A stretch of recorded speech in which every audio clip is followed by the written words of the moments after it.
Hello everyone, welcome to our last video in section 3.6. What we're going to cover today are those last two things on our list for key features to look for in a rational function. Now, as we've seen before, this list of 5 things, I think with our x and y intercepts, vertical and horizontal asymptotes, and then there were holes and oblique asymptotes. Now, rational functions don't necessarily always have these features, but they're always ones we want to look out for.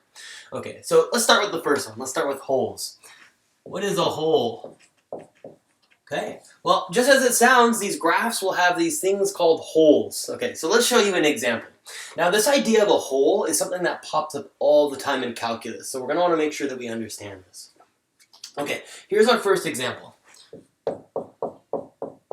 So let's say we have the function, let's say r of x, and let's say it's x cubed minus 4x squared. Let's say all over x minus 4. Okay. We want to be very careful. Remember that pretty much every example I've given you, what do I say we should do first? We should factor. Always, always, always, always factor. Now, why should we factor? Well, notice here if we didn't factor this, you may have thought to yourself, hey, x equals 4 might be a vertical asymptote. Gotta be careful. You'd actually be wrong in this situation. So notice what happens when we factor this. If we were to factor, looks like we can factor out an x squared out of the numerator. We'll be left with an x minus 4. So you might also be tempted to say, if I'm looking for where the numerator is 0, well, you might say, oh, x equals 4 would be an x-intercept of this graph. You would actually also be wrong. You also might think that, like I said a second ago, that x equals 4 might be a vertical asymptote. It'll actually be neither because these factors cancel out. So it turns out that the graph of r of x is actually equivalent to the graph of x squared, but there's a slight difference. There's a slight difference. The graph r of x here will look just like the graph of x squared, but it'll have a hole in it. It'll have a it'll have a hole right at x equals 4. There's a hole at x equals 4. Why is there a hole at x equals 4? Well, notice that x equals 4 is not in the domain of this function. It's the graph of x squared, but we have to make a little note here.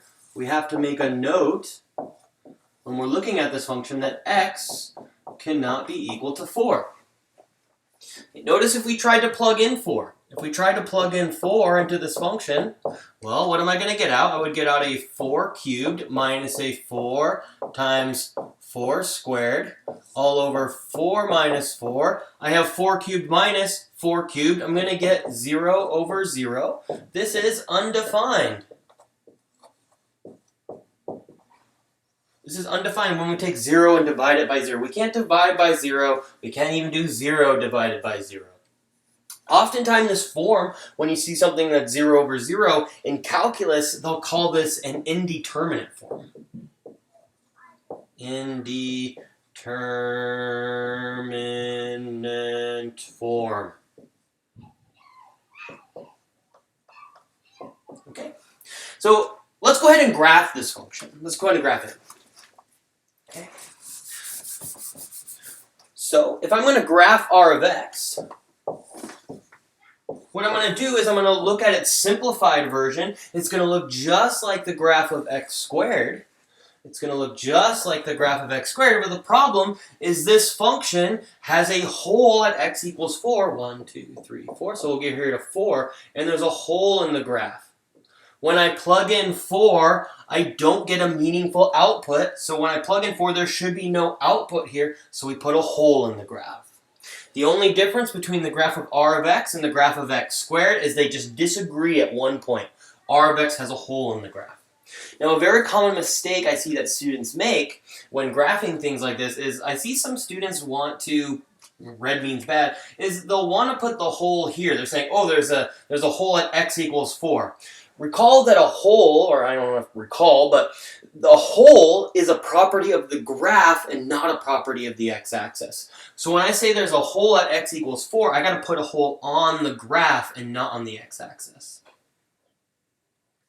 Whenever you're talking about a location when you're dealing with functions, usually the reader will always list a location by telling you its x value. And if you want to know the location, you got to know the x and y value. So if they're saying there's a hole at 4, that means if I go to 4 on the x-axis and look at the graph, there's a hole there. So that's when they say a hole at. It means when they're talking about a location, they usually list the x value of the location. Okay, so here's our first example of a hole being in a graph. So what did we learn here, just to kind of take away from this example? You always got to factor the problem first. You got to factor the numerator and denominator. If you find a common factor that cancels out, that's when you know you have a hole. So you always have to factor first. You're always going to factor first. You're going to cross off any common factors, and you will record those as holes. Then you will look at the graph that you have left to find the other key features, and we'll see that in this next example. All right, let's do it.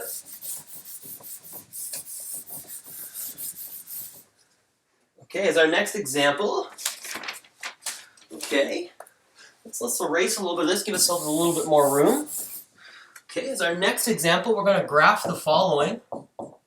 So let's say we have that r of x is equal to, let's say it's x squared plus a 3x minus a 10.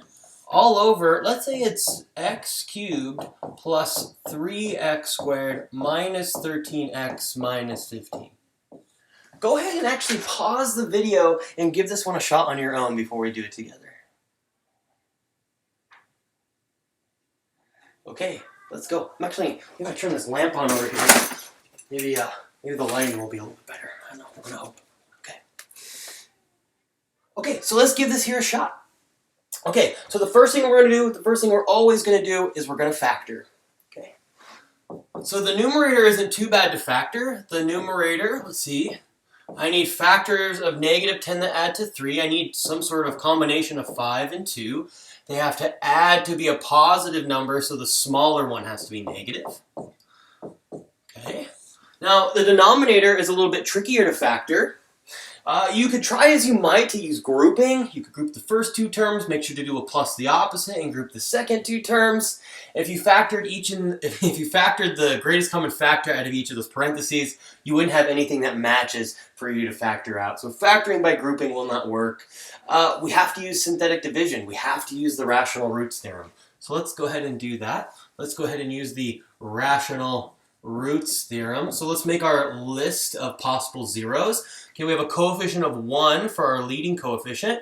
Our leading coefficient is 1, so I just want to look at the factors of the constant term. So we can have what? Plus or minus 1, plus or minus 3, plus or minus 5, and plus or minus 15. Okay, let's start checking.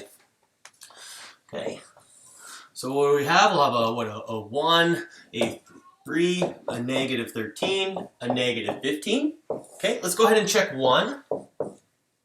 So we'll get 1 times 1 is 1, 3 plus 1 is 4, 1 times 4 is 4, 4 plus negative 13 was at negative 9, 1 times negative 9, negative 9, oh bummer, I'm not going to add these, it's not 0, bummer, okay.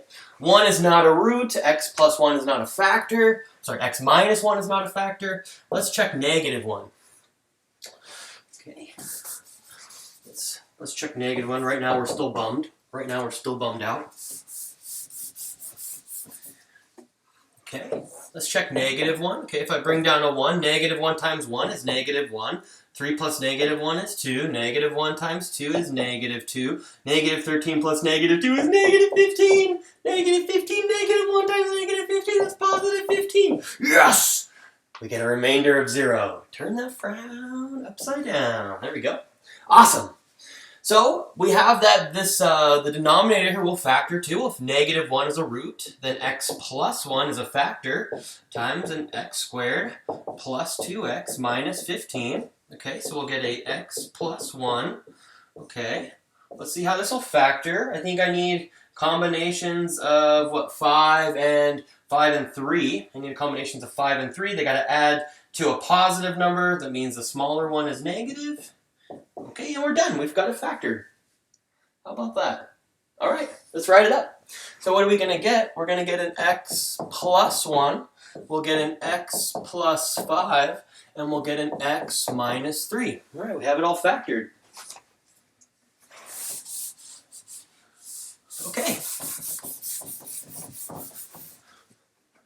Make sure I'm not in that glare.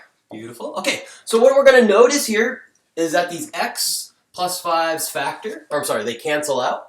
So we'll be left with a x minus 2 all over an x plus 1 times x minus 3. Okay, I need to make a note. We need to make a note. Make a note here. We need to note that x cannot be equal to negative 5. If I plug in negative 5, I'll get 0 over 0. There's a hole in the graph. So we're first going to record that there is a hole. There's a hole at x equals negative 5. So once I've canceled my common factors and I've found our hole, what we're going to do now is we're going to look at the simplified rational function and we're going to find the other key features from it. Okay? So let's list them. Okay, let's find first the x-intercepts. Okay, remember we find x-intercepts where the numerator is 0. So that'll be at 2. So if I plug in 2, I'll get an output of 0. I guess maybe we should note that it has a multiplicity of 1. Okay, let's check out how about the y-intercept. Okay, the y-intercept, well, if I plug in 0, what are we going to get out? Well, if I plug in 0, looks like I'm going to get a negative 2 in the numerator. I'm going to get a negative 2 in the numerator. I'll get a negative 3 in the denominator. I'm just going to get a positive 2/3. I get negative 2 divided by negative 3. So I'm going to get a 2/3. So there's our y-intercept. Let's look at our vertical asymptote. Okay, let's look at our vertical asymptote. I'm going to get a little bit of room here, so how about we'll do our vertical asymptote right here, and I'll do the horizontal one next to it. Okay, we can see that in the camera. Maybe I'll move it down a little bit. There we go. Okay, vertical asymptote, that's when the denominator is 0. It looks like we have one at x equals negative 1. We have one at x equals 3, and they both have multiplicities of 1. Okay, and then we also have our horizontal asymptote. Okay. So notice here, it wouldn't matter which version of these you look at. Notice here that the denominator is winning the war. I have a second-degree polynomial over a third-degree polynomial. The denominator is going to be getting much, much larger than the numerator. So what's going to happen since the denominator wins the war? The function is going to get sucked down to 0. So we're going to have a horizontal asymptote, the horizontal line, y equals 0. Okay, I think we have everything we need to graph this. Let's do it. All right. So let's first go ahead and our x-intercept, we have one at 2. So we have 2 and 0, so the graph goes through here. We have the y-intercept at 0 and 2/3, so I don't know how about we just mark 2/3 right here. Okay. And we have vertical asymptotes at negative 1. Okay, so we have one here. We have another vertical asymptote at x equals 3. So we have one here. Beautiful. And we have a horizontal asymptote at y equals 0, or it's just the x-axis. Beautiful. Okay, so let's try to piece together this graph. Okay, what do we know? Now there's a few options you could do here. If you want, you could pick a test point over here to figure out whether it's positive or negative. I guess we could just do that really quick. You don't have to. I think you could puzzle your way through by looking at this middle region. But for fun, if you wanted to do a test point, like, I don't know, pick something like x equals 4. Is it positive or negative? Notice here it never crosses the x-axis in this region. So it's either got to always be positive or always be negative when I'm to the left of 3. Or I'm sorry, to the right of 3. Okay, so if I plug in 4, what I'll get a positive over a positive, because, 4 minus 2 is positive, 4 plus 1 is positive, 4 minus 3 is positive. So at least what I know here is that the graph always has to be positive on this right-hand side, so it has to do this and follow the asymptotes. Now, if you didn't want to test the point, I think for this specific example, you could have got away with knowing what to do over here. For example, let's puzzle my way through over here and see how everything should naturally match up. If I'm over here between negative 1 and 0, okay, we'll notice here, or even between negative 1 and 1, notice, well, how about even between negative 1 and 2? If I'm just in this region here, okay, if I'm just kind of going right up to 2, well, notice that the graph always has to be either positive or negative because there's no x-intercepts within here. So it always has to be positive or it has to be negative, but I know it has a positive y-intercept, so the graph always has to be positive, at least in this region, so it must be doing this. It must be doing this, and then it has to cross through 2/3, and then it's going to hit 0. Or it's going to hit 0 at 2. Okay, we'll have an x-intercept. Is it going to bounce or is it going to cross through? Well, I know it has to cross through. I mean, there's two ways we can think about it. Well, if I look at the multiplicity of the root 2, where was that? Here it is. It has a multiplicity of 1, so it has to cross through.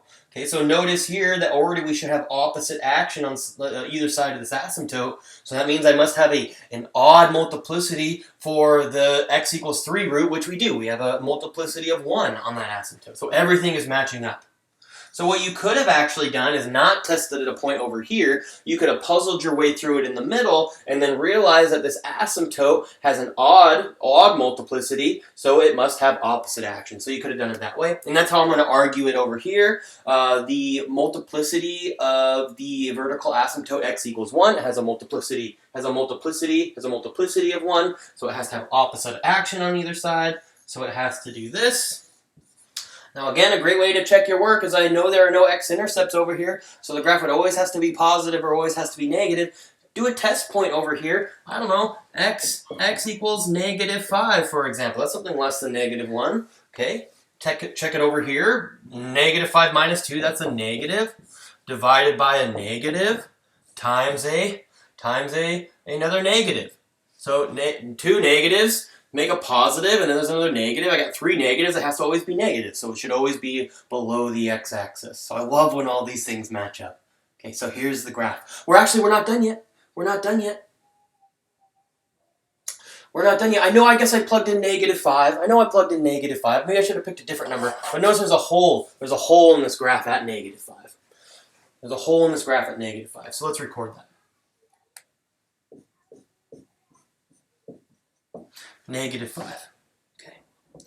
So just kind of as a comment, notice that this graph and this graph are identical. I mean, they just agree everywhere but one point. So I guess I was able to evaluate this function here at -5, and to figure out whether it was positive and negative over here. But remember that the difference between this graph and this graph, if I was just looking at this graph, I can plug -5 into this graph. It does have an output, but it doesn't have an output for this version. We're graphing this graph and not this graph.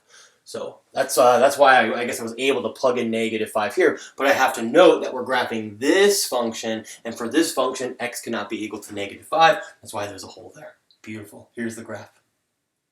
Okay, let's do another example.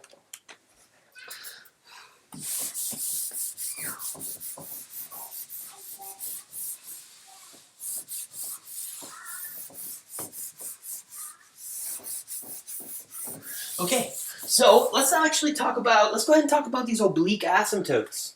Let's talk about these oblique asymptotes. Okay. Oblique.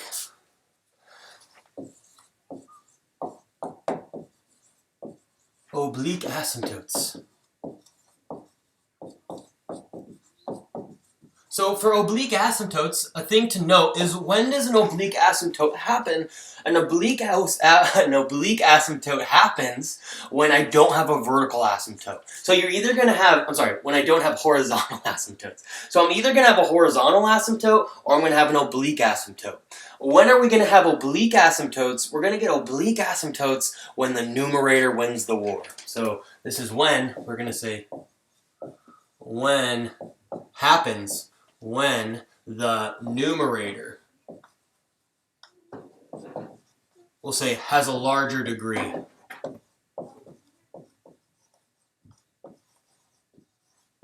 Has a larger degree than the denominator.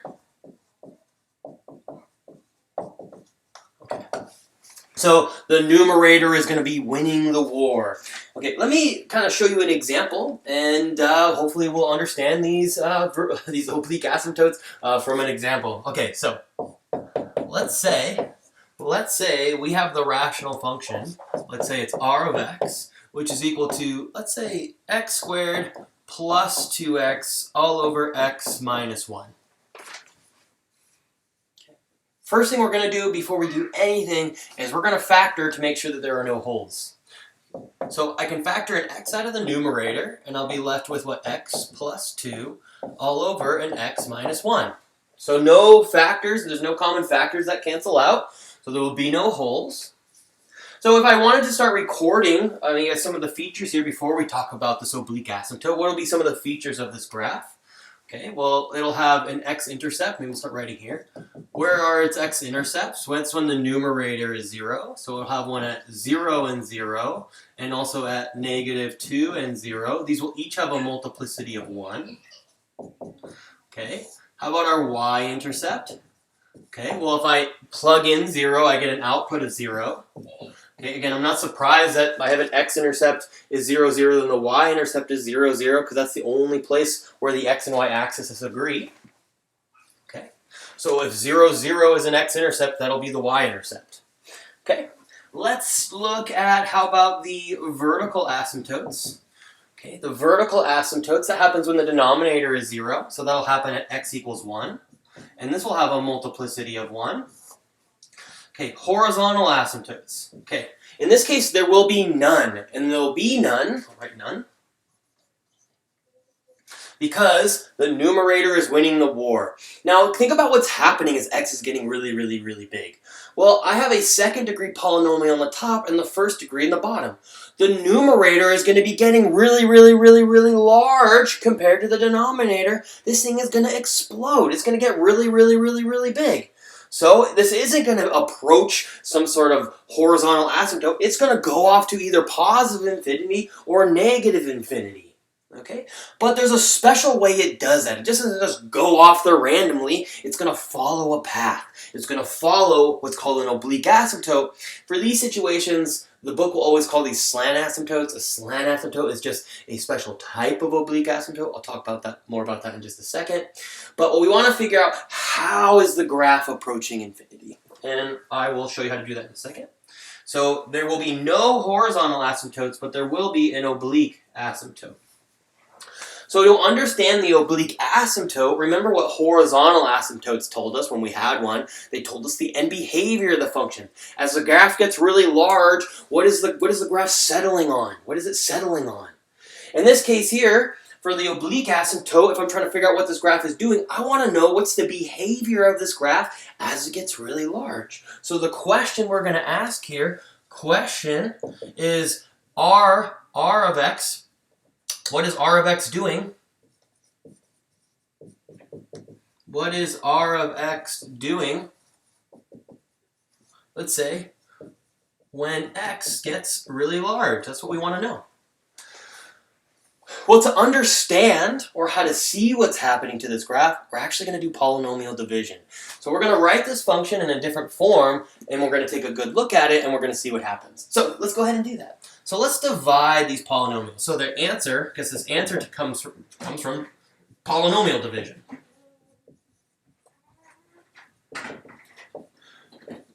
Polynomial division. Let's say we'll reveal the secrets. We'll reveal.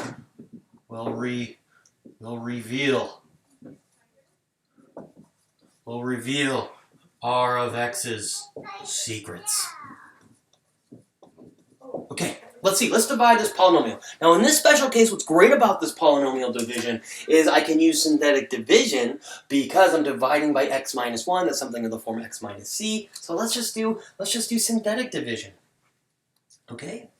So let's see what we'll get here. We have a 1. We could have a 2. There's no constant term, so we put a 0 there.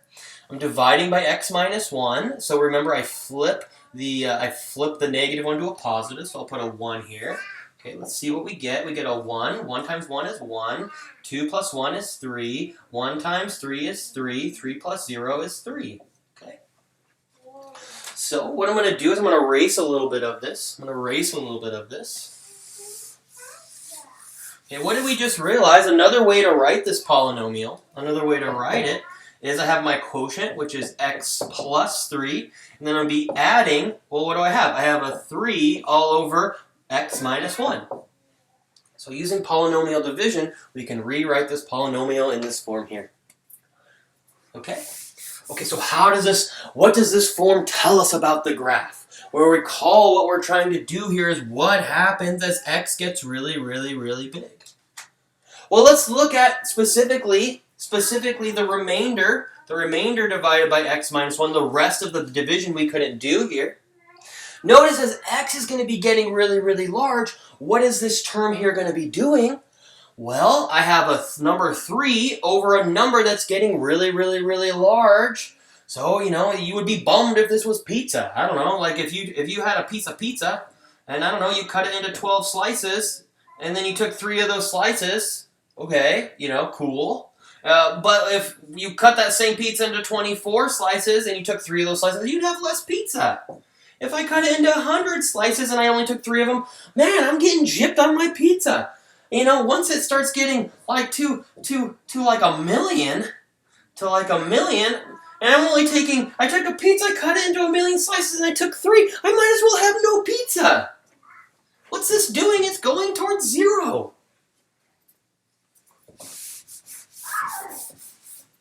Okay, so what's happening as x is getting really, really, really large, r of x is starting to look like x plus 3. This graph is starting to look like x plus 3. Or it's going to be approaching x plus 3. This x plus 3 here, always the quotient in the division remainder, always the quotient when we do our polynomial division, will always be our oblique asymptote. So our oblique asymptote will be y is equal to x plus 3. The book will sometimes call this a slant asymptote. A slant asymptote, and the reason is because it's a line, so usually you think of an asymptote as a horizontal line or a vertical line, but this one is a slanted line. Okay, it's a line with a y-intercept of 3 and a slope of 1. Okay, but you can get all sorts of other types of asymptotes. You could get like parabolic asymptotes, asymptotes that are in the shapes of cubics. In this case, we'll always see in this class examples where the asymptotes are lines that are slanted. So you'll see in the book they'll say slant asymptote. So if you're a slant asymptote, then it's an oblique asymptote, but just because there's an oblique asymptote doesn't necessarily mean it's a slant asymptote. Okay, let's graph this thing. Let's graph this. Okay. Okay. So we have all the features. Let's go ahead and just write the function back up. So we had r of x was it was when we had it factored, it was x times x plus 2 all over x minus 1. This is what we were graphing. Okay, let's see what we get. We have a x and y intercept at 0. Okay. We have a x-intercept at -2. So here's -2. It crosses here. Okay, we have a vertical asymptote at x equals 1. Okay. Looks like we have no horizontal asymptote, but we have a slant asymptote. This is x plus 3, so we're going to go ahead and graph this. So 1, 2, 3. So this is a line. It has a y-intercept at 3. Okay, so you could go over 1, up 1, over 1, up 1, because it has a slope of, it's a y-intercept of 3, has a slope of 1, so over 1, up 1, over 1, up 1. Or you could think, well, if I plug in -3, I'm going to get an output of 0. Okay, so this is a line that goes through these 2 points. So let's graph it. Okay, so there, this is our slant asymptote. Okay, the graph will settle on this line. Okay, let's put it together. Let's try to puzzle our way through it. So again, we're still going to look at our vertical asymptote and think that our vertical asymptote, we have 1, so this partitions our graph into 2 spaces. I want to know what's going on with the graph over here, what's going on with the graph over here. Okay, let's see. Well, what's going to be happening with the action on this vertical asymptote here? Notice it's impossible for it to be approaching a -infinity on the right side of this asymptote. If it was, it would have to come back up and settle on this slant asymptote, but there are no x-intercepts here, so that's impossible. It has to be approaching going up. So this is what it has to be doing. Okay, we could then go back and we could think about the multiplicity of this asymptote. Okay, it has a multiplicity of 1, so it has opposite action, so it'll be going downward. So in this case, it's going to be coming up. It's got to go through this x-intercept. It has a multiplicity of 1. Beautiful. And then it's got to go through -2. It also has a multiplicity of 1, so it'll cross through, and it'll settle on this asymptote. So there's the graph of x times x plus 2 over x minus 1. How fun is this? Let's do another example.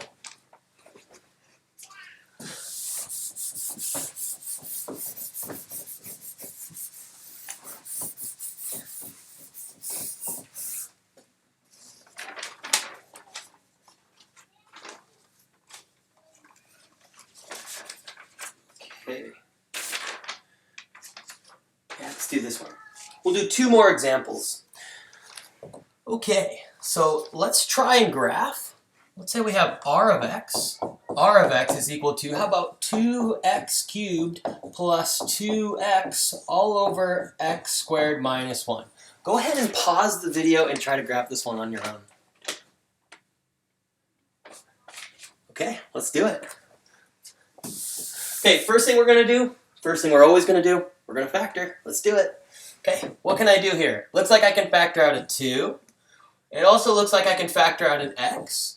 And I'll be left with, let's see, I'll be left with a x squared plus 1. Okay, I'm kind of take a note here that I can't factor this any further. I can't factor this any further in terms of real numbers. Okay, so x squared plus 1, this is a sum of squares. If you think of this as 1 squared, there's no factoring pattern for a sum of squares, only for a difference of squares. If you try to figure out where this piece here would be 0, you would get it would be 0 at I and negative I. So it has x-intercepts at I and negative I, but we're graphing this function on a real axis, so we won't be able to see those roots, so we'll kind of ignore them. Again, in 3.5, you would factor this completely and say that x plus 1 factors to x minus I and x plus I, but when we're doing graphs, we can just go ahead and leave it as what we'll sometimes call an irreducible quadratic. Okay, so and then the bottom, now this is a difference of squares, I can factor that. This will factor to x minus 1 times x plus 1. Beautiful. Okay, so let's write down some features. I guess first notice that there's no holes in the graph. There's no factors to cancel out. Okay, so let's start writing down some of the features. Let's start with the x-intercepts. Okay, what real values of x make the numerator 0? Well, I only think that 0, 0. 0, 0 will be the only x-intercept, and it'll have a multiplicity of 1. Okay, let's find its y-intercept. Okay, well, if you plug in 0, I hope you'll also get an output of 0. So 0, 0 will be the y-intercept. Okay, let's look at, how about vertical asymptotes? Vertical asymptotes, it looks like we have one at x equals 1. Again, I'm looking where the numerator is 0. X equals negative 1, and those will each have a multiplicity of 1. Okay, let's check out horizontal asymptotes. Do we have any of those? We have none because the numerator is winning the war. I have a degree 3 in the top, a degree 2 in the bottom. The numerator wins the war. There's no horizontal asymptote. None. Okay, but let's look at an oblique asymptote. Okay, so I need to know what this graph is doing as x is getting really, really, really big. So what do we have to do? We got to do polynomial division. Now be a little bit careful here. Notice here that we cannot use synthetic division in this example because I'm dividing this polynomial by an x squared minus 1. This isn't something of the form x minus c. I have to use regular polynomial division. So let's do that. So what we need to do here is I need to take x squared minus 1, and I need to divide that into, looks like a 2x cubed plus a 2x plus a 0. Okay. What do I need to multiply x squared by to get a 2x cubed? I think I need to multiply that by a 2 and an x. So I'm going to get 2x times x squared. I'm going to get a 2x cubed minus a 2x. Okay. Recall what we do here. So again, I just multiplied 2x by x squared minus 1. So we subtract, so I'll flip all the signs and add. I'll get 0. Looks like I'll get a 4x right here. Okay, 0 plus 0, I'll get another 0 here. And actually, we're done. We're done here because what I'm left with right here, this is a 4x, this is the first degree polynomial, and here we have a second degree polynomial. It's at least 1 degree less, so we're finished. So what we have here, and I'll rewrite this up there in just a second, or maybe I'll just leave it right here. We have that r of x is going to be equal to, it's going to be equal to 2x plus my remainder, which would be 4x, all over the x squared minus 1. Okay, so it's another way to write this polynomial. But notice here, as x is getting really large, what's happening here? Well, this is a first degree polynomial over a second degree polynomial. The denominator is winning the war. This piece here is going to be going towards 0 as x gets really big. So as x gets really big, r of x is going to look a lot like the graph of 2x. And this will be my oblique asymptote. We'll call this one a slant asymptote because this is the equation of a line. It has a y-intercept of 0 and it has a slope of 2. So here we have our oblique asymptote is 2x. Okay, let's graph this. We got all we need.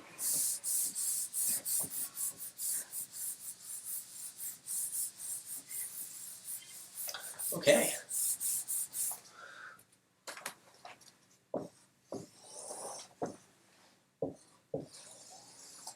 Okay, so it looks like we have our x-intercept at 0, 0, which will also be our y-intercept. Okay, we have a vertical asymptote at 1 and negative 1. So let's go ahead and put a 1 here and a negative 1 here. We'll have our vertical asymptotes. Okay. We also have our slant asymptote. Okay, so I have the line y equals 2x, so it's going to go through 0. If I plug in 0, I'll get an output of 0. If I plug in 1, I would get an output of 2, or you could think with the slope as I'm going over 1, then up 2. So I will have another spot right here if you want to record this as a 2. And if I go over negative 1, I'll get an output of negative 2 if you'd like. So I know the line goes through these 3 points. So here's our slant asymptote. Okay, there we have it. Okay, let's piece this graph together. Okay, instead of checking points, I think I can piece this one together. I'm going to notice that both, well, specifically when I'm bigger than 1, notice that there are no x-intercepts, so the graph will always be positive or it'll always be negative. But I know the graph has to settle on this slant asymptote. The slant asymptote in this region is positive, so I know the graph has always got to be positive in this region. You could do a test point to verify that. So the graph will do this. And I could also make that argument over here. Notice that there are no x-intercepts, so the graph has to always be positive or negative. The slant asymptote over here is negative. So I know the graph has to always be negative when I'm to the left of negative 1. From here, I could note that, I guess let's look at the multiplicity of the x equals 1 and x equals negative 1 vertical asymptotes. They both have a multiplicity of 1, so they have opposite action on either side. So the graph has to be doing this. So here's the picture of this graph. Now, notice here that it's fine for the graph to cross a slant asymptote. So remember really what the slant asymptote is, or horizontal asymptote, slant asymptotes. These describe the end behavior of the function. So in the middle, it's fine if the graph crosses them, as long as the graph is settling on these slant asymptotes at its end behavior. So here's the graph of 2x cubed plus 2x over x squared minus 1. Let's do another example. Let's do an example where there are both a whole and both a slant asymptote. Let's do it.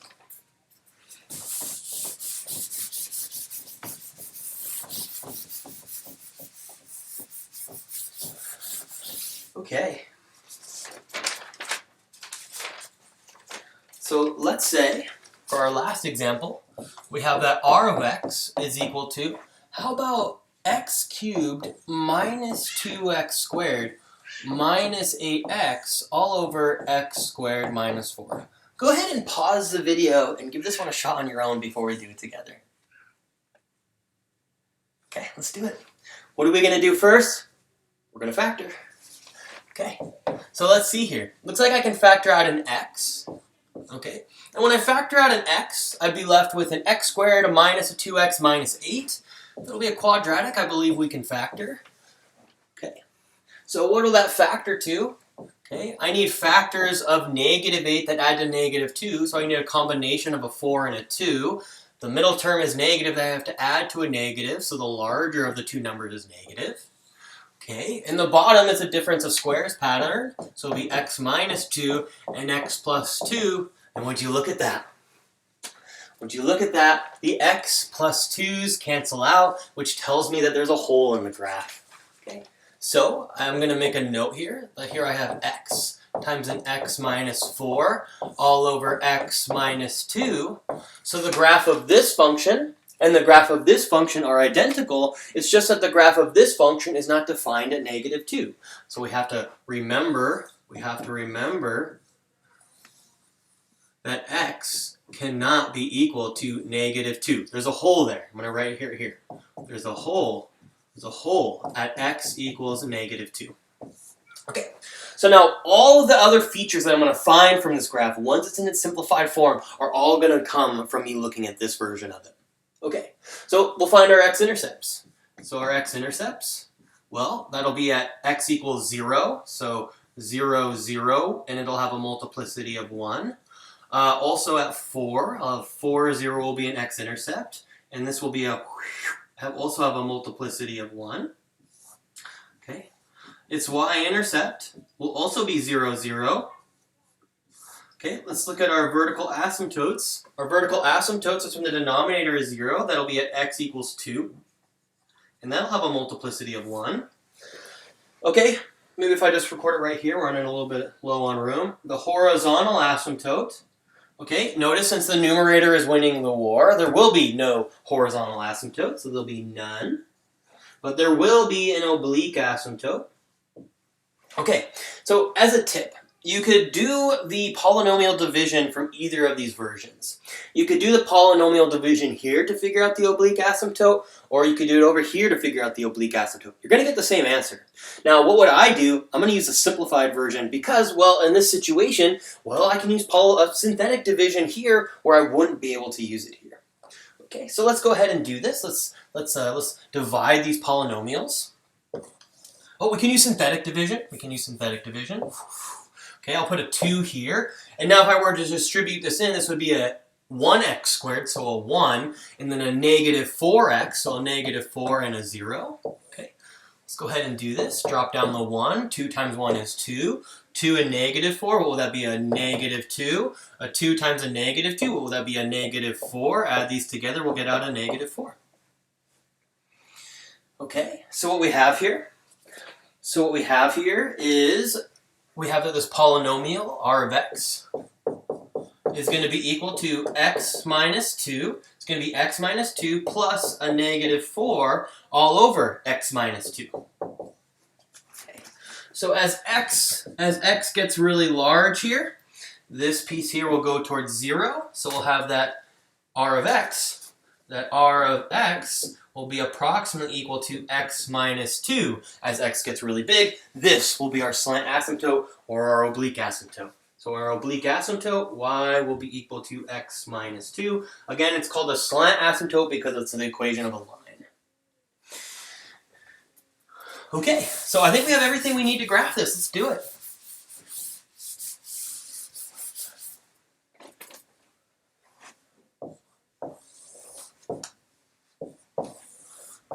Okay, so I'll record the whole last. Okay, we have an x-intercept and a y-intercept at the origin. We have a x-intercept at 4. Okay. We have a vertical asymptote at x equals 2. So here's 2. And we have no horizontal asymptote. And we have our slant asymptote at x minus 2, so that has a y-intercept of negative 2. So here's negative 2. Okay. If you would like, we could go up 1 over 1, up 1 over 1, or you could see if I plug in 2, I get an output of 0. So here's 2 points on that line. And we'll draw our slant asymptote.